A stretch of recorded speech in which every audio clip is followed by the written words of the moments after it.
E aí, pessoal, tudo bem? Hoje o nosso papo é sobre uma das estruturas mais incríveis e ao mesmo tempo complexas do corpo humano, a medula espinhal. Pensa só, você está no plantão e chega um paciente dizendo exatamente isso. Para um médico, essa frase é muito mais que uma queixa, né? É a primeira peça de um quebra-cabeça neurológico. A gente precisa descobrir onde exatamente está o problema. E a grande sacada é que a resposta está nos próprios sintomas. A gente só precisa saber ler o mapa. Porque a medula, gente, não é um fio qualquer. É tipo uma super rodovia de informação, cheia de pistas e cruzamentos bem específicos. Então, bora entender como isso funciona. Para a gente conseguir resolver esse mistério, a primeira coisa é entender o mapa. Pensa na medula espinhal como a grande via de comunicação que liga o cérebro a todo o resto do corpo. É o centro de comando, de verdade. E olha que interessante, ela tem só uns 45 centímetros, é mais curta que a nossa coluna. Mas o que importa mesmo tá lá dentro. É tudo super organizado em segmentos. E o mais legal são as vias de informação que passam por ali, como se fossem pistas de uma estrada. É literalmente uma rodovia de mão dupla. Imagina assim, as vias que descem, as descendentes, são as pistas de saída. Elas levam os comandos do cérebro, tipo, mexe o pé. Já as vias que sobem, as ascendentes, são as pistas de entrada, trazendo toda a informação do mundo de volta para o cérebro. Opa, está quente. E o negócio fica ainda mais legal. Essas pistas, essas vias, são super especializadas. Para a gente bancar o detetive aqui, a gente precisa focar em 3 vias principais. São elas que vão nos dar as pistas de ouro. Então, vamos lá. A gente tem o trato córtico-espinal, que é a via expressa para o movimento voluntário. Tem o trato espinotalâmbico, que é tipo o nosso sistema de alarme para dor e temperatura. E, por fim, os cordões posteriores, que funcionam como o GPS interno do corpo. E aqui vem o pulo do gato. Cada uma delas fica num lugar diferente da medula, e algumas cruzam para o outro lado do corpo. É aí que a mágica acontece.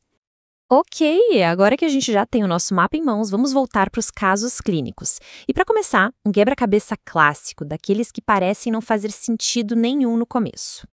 O paciente chega e fala isso. Doutor, perdi a força na perna esquerda, mas estou sentindo um formigamento esquisito do lado direito. Peraí, fraqueza de um lado e alteração de sensibilidade do outro? Como assim?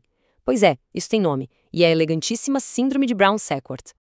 E é aqui que o nosso mapa resolve tudo. Olha só que genial! A lesão aconteceu só na metade esquerda da medula. Com isso, a via motora e a via do GPS, que ainda não cruzaram, são afetadas do mesmo lado, o esquerdo. Mas a via de dor e temperatura, que cruza logo que entra na medula, já tinha passado para o lado direito. Então, quando a lesão acontece à esquerda, ela pega essa via que já estava do outro lado. Entenderam? É por isso que os sintomas são cruzados. Então, a grande lição aqui é essa. O padrão dos sintomas é como se fosse uma assinatura. Ele nos diz exatamente qual metade da medula foi machucada e em que altura. É uma lógica impecável. Legal, né? Vamos ver se a gente pegou o jeito. Vamos para outro caso. E se a lesão não for de lado, mas sim na parte da frente ou na parte de trás da medula? O que acontece? Imagina essa situação, o paciente sai de uma cirurgia de aorta e, de repente, não mexe mais as pernas. O que provavelmente aconteceu foi um infarto da artéria espinhal anterior. É a artéria que leva sangue para a parte da frente da medula. E aí, quais são as pistas que a gente encontra? O paciente perde a força nas pernas, perde a sensibilidade de dor e temperatura, mas, e aqui está o detalhe crucial, ele ainda consegue sentir o toque fino e saber a posição das pernas. A propriocepção está intacta. E por quê? Simples, porque os cordões posteriores que levam essa informação ficam lá atrás na medula e recebem sangue de outra artéria. Eles foram poupados. Isso é o que a gente chama de síndrome medular anterior. A lesão poupa a parte de trás, criando esse padrão de sintomas super específico. Agora vamos inverter o jogo. E se a lesão for justamente lá atrás, nos cordões posteriores? Aí a história é outra.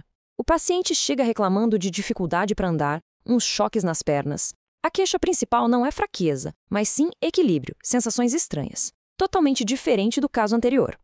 O que aconteceu aqui é que esse paciente perdeu o GPS interno dele. Ele não sabe onde os pés estão no espaço se não estiver olhando para eles. É por isso que ele anda de um jeito estranho, batendo o calcanhar e piora muito no escuro. Se você pede para ele fechar os olhos, ele desequilibra. Isso grita pra gente, lesão nos cordões posteriores. É o famoso tabes dorsalis, um quadro clássico. Show! Então a gente já viu a lesão de um lado, na frente, atrás. Falta um lugar, né? E se a lesão for bem no meio? bem no centro da medula. Aí o padrão é bem bizarro. O paciente diz: tenho fraqueza nas mãos, mas o mais estranho é que não sinto dor nos braços. A fraqueza e a perda de sensibilidade se concentram nos membros superiores.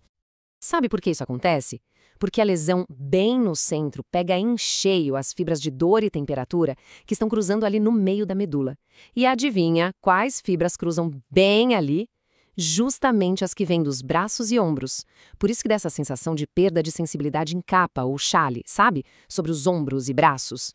E a fraqueza também é maior nos braços do que nas pernas. É um padrão muito característico. Então, no fim das contas, por que tudo isso é tão importante? Porque quando você entende esses padrões, o exame neurológico vira uma ferramenta de diagnóstico superpoderosa. É quase como ter um mapa do tesouro do sistema nervoso.